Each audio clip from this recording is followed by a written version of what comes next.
Welcome back to Consider It Life. Today I want to talk about how the Europeans coming over to America for the FIFA World Cup, their reaction to our country actually addresses a philosophical problem called the egocentric predicament. Now, if you're like me, you've seen some of these YouTube videos where Europeans are coming over to America. They're experiencing America firsthand, its hospitality, its largesse, its portion sizes, and they're impressed. They're satisfied, and it's satisfying for me to see how satisfying it is for them to enjoy our country, because we are inundated with negative portrayals of the country in which we live. And so seeing it through the eyes of these foreigners has been eye-opening and, quite frankly, refreshing. Now, according to more than one of these Europeans, the news that they get in Europe about America is overwhelmingly negative. America is portrayed as violent and crime-ridden, and more than one European was apprehensive about coming here, and they found those apprehensions dissipate on the actual experience of the hospitality and friendliness and freedom that we enjoy every day. Now, how do these Europeans experiencing America firsthand address the egocentric predicament? Now, the egocentric predicament is, among other things, an epistemological question. How do we get beyond our senses? How do we get beyond the things that they're being presented to us so that we know reality, right? Now, when I teach this in my epistemology classes, I talk about it using the bank heist analogy. You've probably seen a bank heist movie where the criminals go in and they cut the security cam footage and they play a loop, or they co-opt the images so that what the security guards are seeing on their monitors is not what's actually taking place in the bank vault, right? And so that's an example of, if our mind is only aware of its own ideas, it leads to the problem of solipsism. It leads to this skepticism about reality. So how do we know what's going on in the real world? Now, as I was watching one of these videos about the Europeans shocked by the discrepancy between how America is portrayed in European news and their firsthand experience, I thought this is actually a way of addressing the egocentric predicament, because these Europeans are like the security guards. All they saw what was being presented through their monitors, right? All the Europeans saw about America was what was being presented to them. And I thought this is actually a good place to reflect, because it's a sort of a real world instantiation of this philosophical conundrum.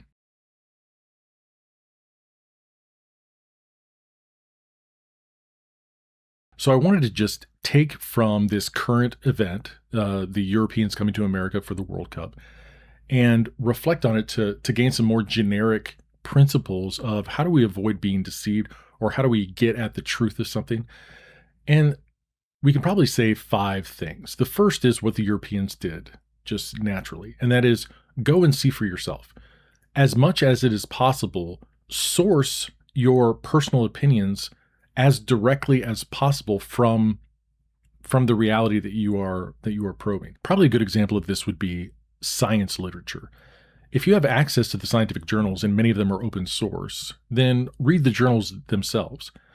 If you've read those and you still don't understand the concept, then you could read a science popularizer, a scientist who's writing an article or a book for a lay audience, and they're typically sensitive to the ignorance of their audience, right? So a scientist is aimed at discovery, right? A science writer, a popularizer, is aimed at clarity. He's trying to clarify something for the audience.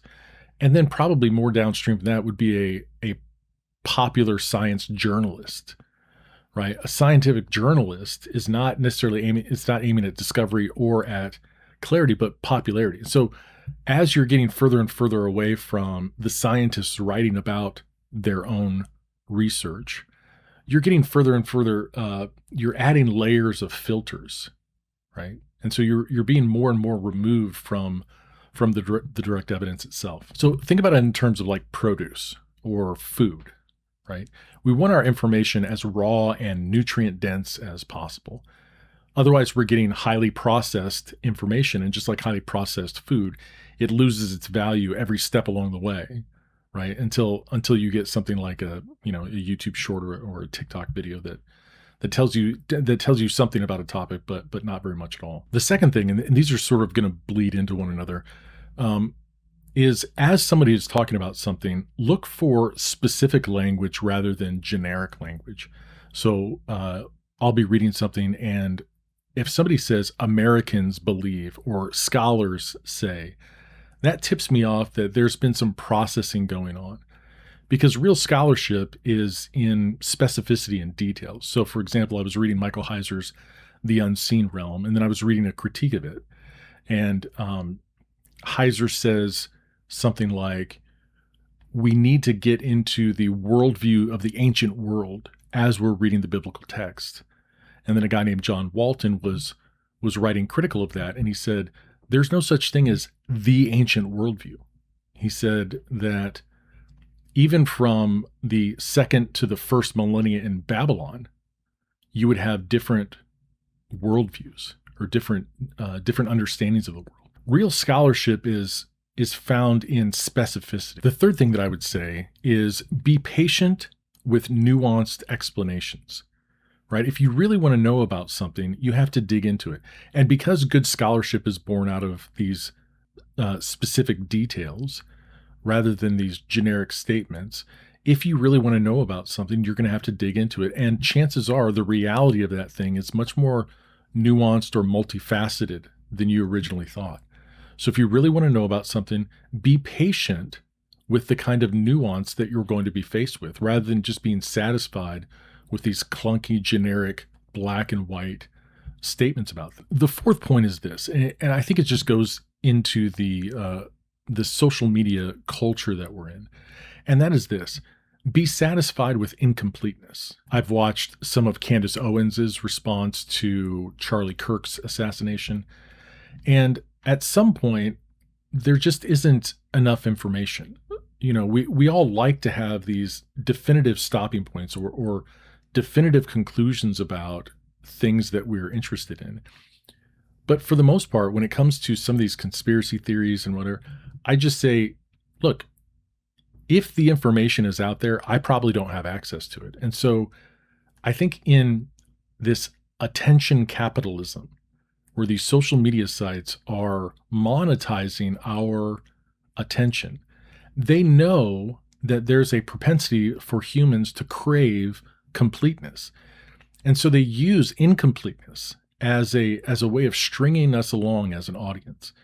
And so in order to opt out from that puppetry, I would say, be okay with incompleteness, right? There are some things happening in Washington. There are some things happening, with Jeffrey Epstein. There are some things happening with Charlie Kirk. You're not going to have all the information. And so at some point, be aware that your knowledge about the event, and therefore your judgments about the event, your opinions, are going to be incomplete, and just be happy with that. The last point I'll make is this, and it's just a very practical one. It's one that I'm just going to call live locally. So when Jesus tells us to love our neighbor, he doesn't say love humanity. I think a lot of people get away with a false empathy or a false virtue by considering themselves lovers of humanity, but they hate their neighbor, right? They give him no grace when his dog is barking, or they're mowing the lawn early in the morning, or running their leaf blowers.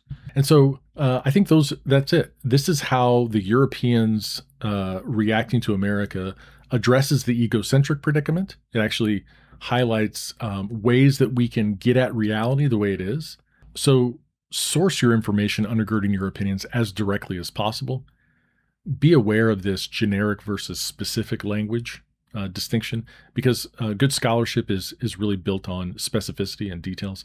Following from that, if you're interested in something, be patient with the kind of nuance that you're going to be met with, right? Don't look for these generic, clunky distinctions, but but reality is probably going to present you, and good scholarship is probably going to present you with a continuum of nuanced positions, and be patient with that. Fourth would um, be okay with incomplete. And then finally, live locally. And this is just simply a way of saying love your neighbor. Okay, that's it. Thanks for watching.